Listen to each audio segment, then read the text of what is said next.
On a sunlit morning along Northern California's Highway 9, Daniel Cooper was on his way to work when he was forced to brake for a collision ahead. A mother bobcat had tried to get her babies safely to the other side, but her desperate attempt to cross the road ended in tragedy. Before grief could settle, 3 tiny shapes slipped from the grass, spotted, trembling, and calling for a response the wild could no longer give. They were alone, helpless, and just feet from speeding cars. To interfere could be deadly, but to do nothing was a certain death sentence. With their survival hanging by the thinnest thread, could these helpless babies overcome the impossible odds? What happened next will leave you stunned. Before we start, hit the like button and make sure to subscribe if you haven't, and hit that notification bell so that you won't miss any new stories. The morning sun cast long shadows across Highway 9, painting the asphalt in golden streaks that promised another scorching day in Northern California. Daniel Cooper adjusted his rearview mirror and took a sip of lukewarm coffee from his thermos, grateful for the early start. At 62, he'd been photographing wildlife for the local paper for nearly 2 decades. But the assignment ahead, documenting the restoration efforts at Pine Ridge Nature Reserve, felt routine. Little did he know that this ordinary Tuesday morning would transform into one of the most profound experiences of his life. The 2-lane highway wound through the foothills like a dark ribbon, flanked by towering ponderosa pines and patches of drought-resistant manzanita. Daniel knew this stretch well. It was prime wildlife territory where the human world collided too often with the natural one. He'd photographed enough roadside memorials, both human and animal, to understand the deadly mathematics of speed versus reaction time. As he rounded a gentle curve near mile marker 47, brake lights flashed red ahead. Daniel's practiced hands brought his pickup to a smooth stop, assuming it was the usual morning congestion near the reservoir turnoff. But something in the way the truck ahead sat askew, its hazard lights blinking frantically, made his photographer's instincts prickle. He pulled onto the shoulder and grabbed his camera bag out of habit, though he immediately sensed this wasn't a moment for documentation. Walking toward the commotion, he saw a young man in a construction vest standing beside his Ford F-150, his face pale as parchment, hands trembling as he spoke into his phone. I didn't see it. It darted out so fast. The man stammered, his voice carrying across the still morning air. Daniel's chest tightened as he approached. There, lying motionless before the truck's bumper, was a bobcat mother. Her tawny coat, marked with those distinctive black spots that had always reminded Daniel of ancient hieroglyphs, was still lustrous in the morning light. But the unnatural angle of her body told the story's ending before he could even check for breathing. The construction worker, barely 25, Daniel guessed, was named Tyler Morrison. "She came out of nowhere," Tyler repeated, his voice cracking. "I tried to brake, but she was already under the wheels. God, I've never hit anything before." Daniel placed a steadying hand on the young man's shoulder. "These things happen, son. Bobcats are crepuscular, most active at dawn and dusk. She probably couldn't judge your speed correctly." Even as he offered comfort, Daniel's heart ached for the magnificent creature whose life had been cut short by the intersection of 2 worlds that had never learned to coexist peacefully. Before the weight of loss could fully settle, movement in the roadside grass caught Daniel's eye. 3 tiny shapes stumbled forward, their bodies low to the ground, moving with the uncertain gait of the very young. Bobcat kittens, no more than 8 weeks old by Daniel's estimation, their eyes wide and golden in the morning light, fur spiked with fear. Their cries, hoarse, broken mews that seemed too large for such small bodies, pierced the morning air as they searched for their mother. The largest kitten, braver or perhaps more desperate than its siblings, ventured onto the asphalt, its spotted coat catching the light. It approached its mother's still form, nudging her with its tiny pink nose, the mewing growing more frantic when she didn't respond. The two smaller kittens hung back, pressed against each other at the road's edge, their bodies trembling with a mixture of fear and confusion that was almost unbearably human in its expression. Daniel's hands moved instinctively to his phone, though his fingers fumbled with the screen. He'd programmed the number years ago, never imagining he'd need it for something so urgent. The phone rang once, twice, before a calm voice answered. "Greenwood Wildlife Rehabilitation Center, this is Margaret." "Margaret, it's Daniel Cooper. I'm on Highway 9 near mile marker 47. We have an emergency. 3 Bobcat kittens. Mother's dead from a vehicle strike. They're right here on the road. Send help quickly, please." "Stay calm, Daniel. Keep people back, but don't try to capture them yourself. We're 15 minutes out. Can you manage traffic?" "Yes, I'll handle it." As Daniel ended the call, more vehicles had begun to accumulate. He jogged back to his truck, retrieving the emergency cones he always carried, a photographer's habit of being prepared for roadside shoots. Working quickly, he created a buffer zone, waving cars into the opposite lane when safe. Tyler helped, his guilt channeling into action as he directed traffic from the other end. An older couple in an RV had stopped, the woman already out with her phone, filming.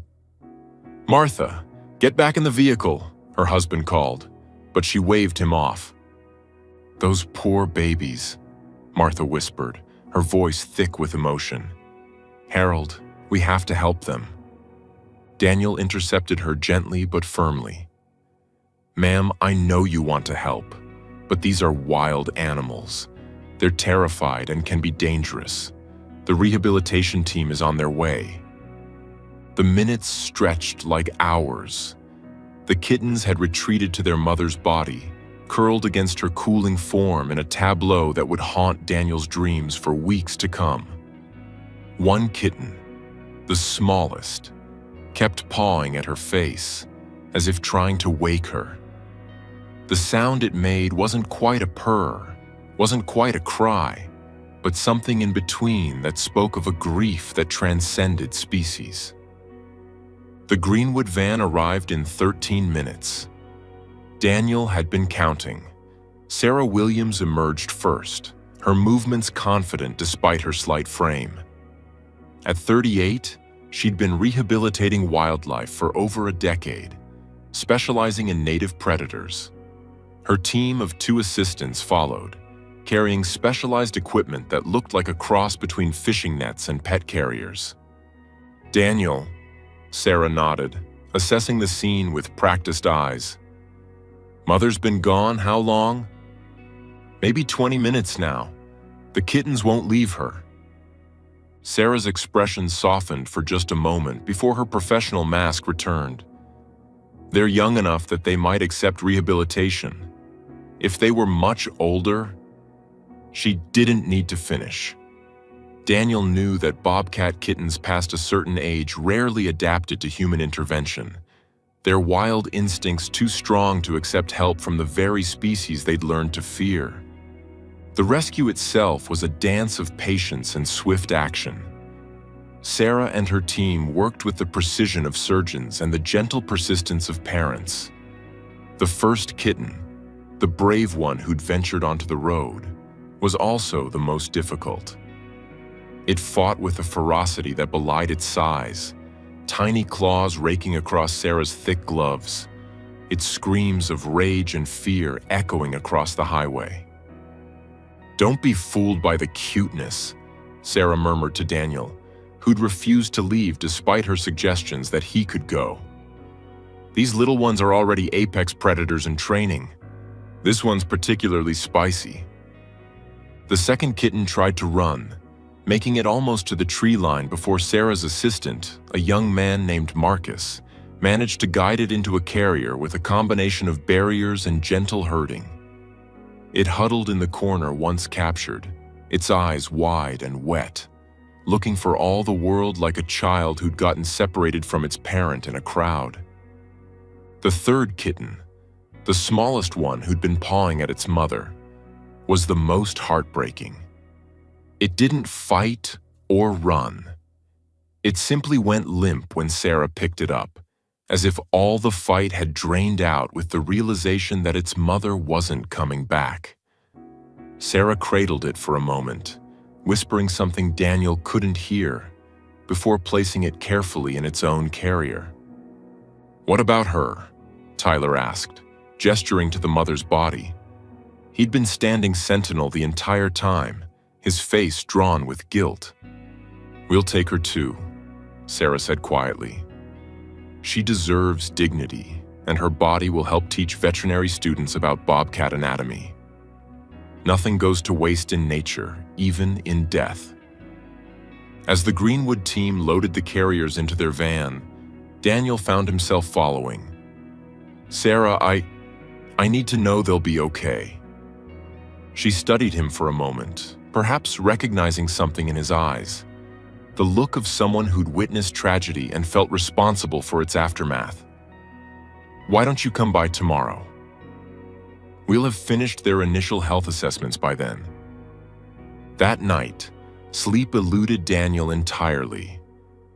Each time he closed his eyes, he saw them again. The panic in those golden eyes, the hoarse cries that seemed to echo in his quiet bedroom, the fragile bodies pressed against their mother's still form. Would they survive? Bobcat kittens needed their mother's milk for at least 2 months, and these ones looked barely weaned. Would they accept formula? Would they maintain their wild instincts despite human intervention? The questions haunted him, each one a thread in an invisible web that had somehow bound him to those 3 small lives. The next morning, Daniel arrived at Greenwood before they officially opened. The rehabilitation center sat on 20 acres of donated land, a patchwork of buildings and enclosures designed to give wild animals a second chance. Sarah met him at the main building, coffee in hand, looking tired but smiling. "They made it through the night," she said without preamble. "That's always the first hurdle." Relief washed over Daniel with such force that he had to steady himself against the doorframe. "All 3? "All 3. Come on, I'll show you, but we need to be quiet and move slowly. They're still in critical care." The nursery was dimly lit, designed to minimize stress on its temporary residents. Through a viewing window, Daniel could see the 3 carriers, now equipped with heating pads and soft blankets. The kittens were awake but calm, each in its own space to prevent them from becoming too dependent on each other. A mistake, Sarah explained, that could hinder their eventual release. "The feisty one, I'm calling him Scout, took formula after a few attempts. He's got the best chance. The middle one, Pounce, is eating, but she's skittish. The smallest..." Sarah paused. "We're calling her Ember. She's the concern, not eating much, very lethargic. It's not uncommon after trauma like this." Over the following weeks, Daniel became a fixture at Greenwood. He couldn't explain the pull these orphans had on him, but every morning before work, he'd stop by. He learned the rhythms of wildlife rehabilitation, the delicate balance between intervention and maintaining wildness. Sarah became his teacher, sharing the profound responsibility of returning wild animals to where they belonged. "People think we're trying to make them pets," Sarah explained one afternoon, preparing specialized formula enriched with the exact nutrients bobcat milk would provide. But it's the opposite. Every interaction is calculated to keep them wild. We wear different clothes each feeding so they don't imprint on a specific person. We never talk to them or comfort them the way you would a domestic animal. It seems cruel, but it's the kindest thing we can do. Daniel watched as she fed Scout through a specialized nipple system that prevented the kitten from seeing human faces. The young bobcat attacked the bottle with enthusiasm, his tiny paws kneading the air in an instinct as old as his species. At 3 pounds now, up from barely 2 when rescued, Scout was thriving. Pounce had developed her own personality. Cautious but curious, always watching from the corners of her enclosure with those distinctive tufted ears swiveling to catch every sound. She'd graduated to eating chunks of rabbit and quail, tearing into them with a precision that reminded Daniel these were not house cats, but wild predators temporarily in human care. But it was Ember who captured Daniel's heart most completely. The smallest kitten had struggled those first 2 weeks, barely eating, barely moving. Sarah had been prepared for the worst. Survival rates for traumatized orphan bobcats were only about 60%. But on day 15, something shifted. Ember began eating with tentative interest, then genuine hunger. By week 3, she was playing with enrichment toys, feathers and fur attached to mechanical devices that mimicked prey movement. "She's got what I call the quiet strength," Sarah observed one morning, watching Ember stalk a motorized mouse with intense concentration. Not as bold as Scout, not as reactive as Pounce, but there's something steady in her. She'll make it. As the kittens grew, so did Daniel's involvement in their story. He began photographing their progress, always from a distance, always with Sarah's permission, creating a visual diary of their journey. But more than that, he became an advocate. The image of that morning haunted him, but it also inspired him. He started speaking at local community centers, showing his photographs, sharing the story of 3 orphans who'd lost everything in an instant of mistimed crossing. Every year in California, we lose approximately 400 bobcats to vehicle strikes, Daniel would tell his audiences, watching their faces shift from polite interest to genuine concern. That's 400 mothers, fathers, and kittens who don't make it across. But we can change that. Wildlife corridors, reduced speeds during dawn and dusk, simple awareness. These things save lives. Tyler Morrison, the young construction worker who'd hit the mother, became one of Daniel's most dedicated supporters. The guilt that had paralyzed him that morning transformed into action. He convinced his construction company to sponsor wildlife crossing signs along Highway 9 and volunteered at Greenwood on weekends, maintaining enclosures and preparing food. "I can't bring her back," Tyler told Daniel one afternoon, watching the kittens through the viewing window. "But maybe I can prevent it from happening again." By month 3, the kittens had graduated to Greenwood's large outdoor enclosures, half-acre spaces designed to mimic natural habitat. Daniel watched them through binoculars from an observation blind, marveling at their transformation. Scout had developed into a powerful young male, already showing the broad face and muscular build of an adult bobcat. His coat had deepened to a rich tawny gold, the black spots and bars distinctive as fingerprints. Pounce had become the most skilled hunter of the 3, able to catch live prey with an efficiency that would serve her well in the wild. She developed the patience that bobcats were famous for, able to remain motionless for an hour before exploding into action with deadly precision. And Ember, sweet, resilient Ember, had found her confidence.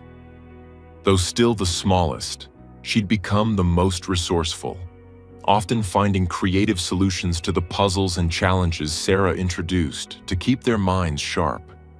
She was frequently seen practicing her climbing skills, scaling the tall pine trees in the enclosure with an agility that spoke of generations of evolutionary perfection. "They're ready," Sarah announced one October morning, 6 months after the rescue. "Their hunting skills are excellent. They show appropriate fear response to humans, and they're the right age for dispersal. It's time. The release site had been carefully chosen, a protected area in the Sierra foothills, far from major roads, with abundant prey and existing bobcat populations that would accept new members. The habitat assessment had taken weeks, ensuring water sources, denning sites, and territorial boundaries that wouldn't conflict with established cats. The morning of the release was crisp and clear, the kind of autumn day that made the mountains glow gold. Daniel was there, of course, along with Tyler, Martha, and Harold, the couple from the RV, and a small group of Greenwood supporters who'd followed the Kittens' journey through Daniel's weekly newspaper columns. The three carriers were placed at the edge of a meadow, facing a dense stand of pines and undergrowth that promised shelter and hunting grounds. Sarah opened Scout's carrier first. For a moment, nothing happened. Then, in a blur of tawny fur and spotted coat, Scout burst free, crossing the meadow in powerful bounds before disappearing into the forest without a backward glance. Pounce was next, moving more cautiously, her head swiveling to take in her surroundings.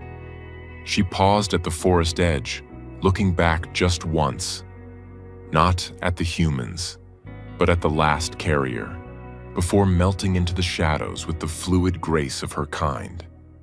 Ember took the longest. She emerged slowly, blinking in the bright morning sun. For a heart-stopping moment, she turned toward the gathered humans, those golden eyes, so like her mother's, seeming to take in each face. Daniel could have sworn she looked directly at him, a moment of connection that transcended species. Then she turned and walked. Not ran, but walked with quiet dignity into her new life. "Will we know what happens to them?" Martha asked, wiping tears from her cheeks. "Each is wearing a small tracking collar that will fall off in a year," Sarah explained. "We'll monitor them for the first few months, make sure they're establishing territories and hunting successfully. After that, they're on their own, as it should be." As the group dispersed, Daniel lingered, his camera hanging unused around his neck. He thought about that morning 6 months ago, about the mother bobcat who died trying to lead her kittens across a human-made barrier. Her death had been a tragedy, but from it had come something extraordinary. A community of people who'd come together to right a wrong, to give 3 small lives the chance their mother had died trying to provide. The tracking data over the following months showed all 3 kittens thriving. Scout had claimed a territory 8 miles from the release site. Pounce had settled near a creek system rich with prey, and Ember, true to her resilient nature, had traveled the farthest, establishing herself in a pristine valley that hadn't seen bobcats in a decade. Daniel continued his advocacy work, his photographs and stories reaching thousands. The Highway 9 Wildlife Crossing Project, inspired by the mother bobcat's death, received funding the following year. Sarah reported a 40% decrease in wildlife vehicle strikes within 18 months of its completion. But for Daniel, the true measure of success came 2 years later. He was photographing wildflowers in the Sierra foothills when movement caught his eye. Through his telephoto lens, he saw her. A female bobcat with 3 kittens of her own, teaching them to hunt in a sunny meadow. The mother had a distinctive small white patch on her chest, a marking he'd memorized from hours of observation. It was Ember. She'd survived, thrived, and was now passing on the ancient knowledge of her species to a new generation. As Daniel watched her demonstrate a hunting crouch to her eager offspring, he thought about the cycles of life and death, loss and renewal that define the natural world. That mother bobcat on Highway 9 hadn't died in vain. Her sacrifice had led to this moment. her daughter teaching her grandchildren the skills they'd need to navigate a world increasingly dominated by humans. Daniel took no photographs that day. Some moments he'd learned were too sacred for documentation. Instead, he simply watched as Ember led her kittens into the forest, their spotted coats dappling in the afternoon sun, wild and free as nature intended. The invisible thread that had bound him to those 3 orphaned kittens had not broken with their release. It had simply transformed, becoming part of the larger tapestry of conservation, compassion, and coexistence that would define his remaining years. As he drove home that evening, carefully observing the speed limit through the wildlife corridor zones, Daniel thought about all the travelers on Highway 9 who would never know the story of the 3 kittens. They'd pass through those mountains, perhaps catching a glimpse of eyeshine in their headlights, or spotting a tawny form melting into the forest, never realizing they were witnessing the continuation of a story that began with tragedy but ended with triumph. And perhaps that was as it should be. The wild keeps its secrets, sharing them only with those patient enough to look, caring enough to help, and wise enough to know when to step back and let nature take its course. Daniel had been privileged to be part of that secret world, if only for a moment, and it had changed him forever. The Bobcats were out there, living their wild lives, raising their young, claiming their territories. And because of the efforts of Sarah, Tyler, and everyone who'd cared enough to help, they would continue to do so for generations to come. It was, Daniel reflected as he pulled into his driveway, the best possible ending to a story that had begun with the worst possible morning.